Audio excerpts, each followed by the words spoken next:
kumusta po? Narito po ulit ang update natin para sa lagay ng ating panahon.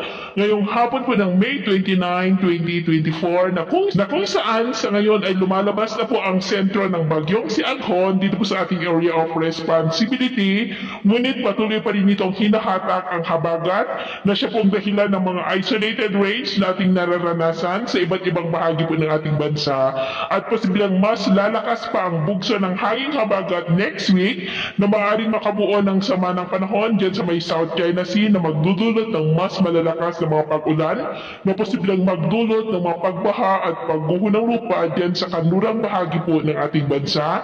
At ito naman ang pinapakita ng forecast model natin pong ginagamit hanggang po sa susunod na 2 linggo. At sa lagay ng ating panahon ngayong hapon, dahil sa southwesterly wind ay maulap ang kalangitan with isolated light to heavy rains sa malaking bahagi po ng ating bansa mula Mimaropa, Calabarzon, Metro Manila, Central Luzon, Ilocos Region, Cordillera, Cagayan Valley, Babuyan Group of Islands, Batanes, Panay Island, northern part ng Negros, Northern Cebu, Leyte, Samar Provinces, Sulu Archipelago, Northern Mindanao, ilang bahagi ng Caraga, Sorsogon at ilang bahagi po ng Davao Region na posibleng magtuloy-tuloy ang mga isolated rains na yan sa iba't ibang bahagi ng ating bansa hanggang mamayang gabi po. Kaya ingat po tayo sa posibleng banta ng mga pagbaha at pagguho ng lupa.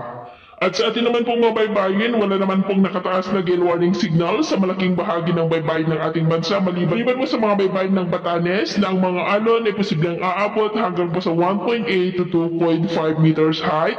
Dulot po yan ng trough pa rin ng bagyong si Aghon. Kaya iwasan muna natin ang papalaot dyan sa mga may kulay pula para po mas makaiwas sa mga sakunang pangkarag.